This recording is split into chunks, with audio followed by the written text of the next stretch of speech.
নাহমাদুহু ওয়া নুসাল্লি আলা রাসূলিল কারীম, আম্মা বা'দ। দেশ ও দেশের বাহিরে প্রবাসী এবং দেশীয় সকল দর্শক ও শ্রোতা মণ্ডলীর সবাইকে আন্তরিক ধন্যবাদ ও মোবারকবাদ। সম্মানিত সুধীয় দর্শক শ্রোতা, আগামীকাল ত্রয়োদশ জাতীয় নির্বাচন অনুষ্ঠিত হতে যাচ্ছে ইনশাআল্লাহ। এই নির্বাচনে ইসলামী আন্দোলনের মোহতারাম আমির হযরত পীর সাহেব হুজুরের অনুমতি নিয়ে এবং মনোনীত হয়ে আমি হাত পাকা প্রতীক নিয়ে প্রতিদ্বন্দ্বিতা করছি। আমার সাথে আরও প্রতিদ্বন্দ্বী অনেকে আছেন, বিশেষ করে বিএনপির চেয়ারম্যান তারেক রহমান সাহেব আছেন, জামাতের আছেন ডাক্তার খালেদুজ্জামান সাহেব। আমরা আমাদের এই বিগত তফসিল ঘোষণার পর থেকে প্রচারণার মাধ্যমে আমরা ইনশাল্লাহ যেভাবে প্রচার করে এলাকায় ঘুরে গিয়ে আমরা যেটা বুঝতে পেরেছি, জনগণের আশা এবং প্রত্যাশা, জনগণ যদি তাদের ভোটার অধিকার প্রয়োগ করতে পারে ইনশাল্লাহ হাত পাকার প্রতীকে আমরা ইনশাল্লাহ বিজয় লাভ করতে পারবো ইনশাল্লাহ। এবং আমরা নির্বাচন প্রচারণকালে আমরা কোনো প্রকার কোনো বাধা বিঘ্নতার সৃষ্টি হই নাই।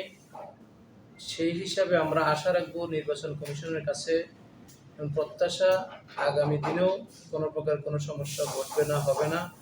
লেভেল প্লেইং ফিল্ড আমরা পাবো এবং নির্বাচন সুষ্ঠু নিরপেক্ষভাবে হবে।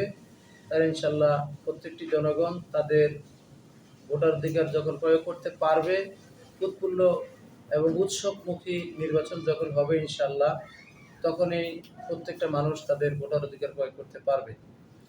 আর এর মধ্যেও আমরা আজকে লক্ষ্য করছি বিভিন্ন জায়গায় সেনাবাহিনী টহল দিচ্ছেন, তাদের তৎপর ভূমিকা আছে। সেই ভূমিকাটা আগামী দিনেও যাতে করে ইনশাল্লাহ আমাদের সকলের জন্য থাকে এবং নির্ভয়ে সকল ভোটার যাতে করে তাদের ভোটার অধিকার প্রয়োগ করতে পারে, তাহলে ইনশাল্লাহ আশা করি এদেশে একটা সুষ্ঠু নির্বাচন হতে পারবে ইনশাল্লাহ আশাবাদী আমরা। এখানে আমাদের এই 17 আসনে দুইটা শ্রেণীর ভোটার আছে, একটা এলিট শ্রেণীর ভোটার, একটা হলো উচ্চ নিম্ন মাধ্যমিক এবং নিম্ন শ্রেণীর ভোটার আছেন। এই ভোটগুলো এলিট শ্রেণীর ভোটারগুলো দেখা যায় ম্যাক্সিমাম ভোটারগুলো তারা ভোটার অধিকার প্রয়োগ করতে যায় না, ভোট কেন্দ্রে যায় না। আর নিম্ন এবং নিম্ন মধ্যবিত্ত যেগুলো আছে, এগুলোর ধারে ধারে আমরা গিয়ে বুঝতে পারছি তারা একটা পরিবর্তন চায়। এই পরিবর্তনের জন্য আমরা ইনশাল্লাহ মাঠে আছি। সেই হিসাবে তারা আমাদেরকে ইনশাল্লাহ ভোট দিবে। আমরা এই তাদের বিশেষ করে ভাসানডেক বস্তি, 3 নম্বর বস্তি, বিআরপি বস্তি এবং এই টিনশেড বস্তি, কড়াইল বস্তি, সাততলা বস্তি, ঠেমো বস্তি, এই যে নিম্ন শ্রেণীর ভোটগুলো ইনশাল্লাহ আমরা আশ্বাস পেয়েছি, তারা আশা দিয়েছে আমাদেরকে ইনশাল্লাহ ভোট দেবে হাত পাকার প্রতীককে পরিবর্তনের জন্য। 17 আসনের জনগণ আলহামদুলিল্লাহ জনগণ চায় একটা পরিবর্তন এবং আমরা সেইখানে এই আমাদের হাত পাকার মাধ্যমে আমরা যদি নির্বাচিত হয়ে আসতে পারি এবং এই জনগণের আশা প্রতিফলন ইনশাল্লাহ আমরা ঘটাবো এবং ঘটবে ইনশাল্লাহ। এবং তাদের যে আশা প্রত্যাশা, তাদের প্রত্যেকের অধিকার ফিরে পাওয়া এবং বিশেষ করে এই 17 আসনে বিভিন্ন জায়গায় চাঁদাবাজির ইতিহাস আছে, লুটতরাজের ইতিহাস আছে, সেই ইতিহাস থেকে ফিরে পাইতে তারা পরিবর্তন চায়। এই জন্য আমরা ইনশাল্লাহ জনগণের পাশে আছি, থাকবো ইনশাল্লাহ। হানা ভোটের ব্যাপারে আমি 17 আসনের সকল জনগণকে বলবো হায়ের পক্ষে ভোট দিতে। সবাই সংস্কারের জন্যই এই 2024 জুলাই আগস্ট সংগঠিত হয়েছে। এই সংগঠিত হওয়ার ক্ষেত্রে যেহেতু সকল আপামর জনতার ভূমিকা রয়েছে, এই জন্য 17 আসনের প্রত্যেক জনগণকে আমি বলবো আপনারা হায়ের পক্ষে ভোট দিবেন। হায়ের পক্ষে ভোট দিলে একটা পরিবর্তন আসবে, জুলাই সনদটা এটা কার্যকর ভূমিকা পাবে।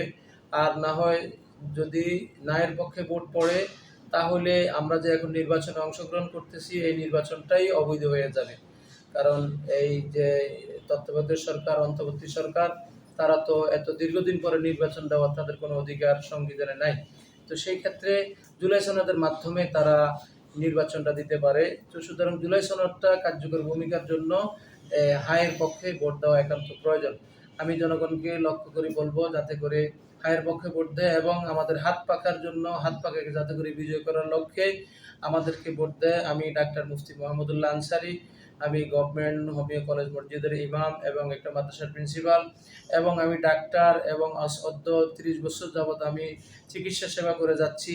এই ইমাম সাহেব মাঠে নেমে এসেছে, আপনাদের এতদিন মুসল্লিদের সেবা করেছি, সামনে ইনশাল্লাহ আমি জাতির এবং জনগণের সেবার জন্য ইনশাল্লাহ প্রত্যেকটি জনগণের পাশে দাঁড়াতে চাই। তো আমাকে পাওয়ার জন্য আমাকে হাত পাকার প্রতীকে ভোট দিয়ে ইনশাল্লাহ আমি যাতে করি জনগণের পাশে দাঁড়াতে পারি, সেই সেবার সুযোগ দিবে ইনশাল্লাহ।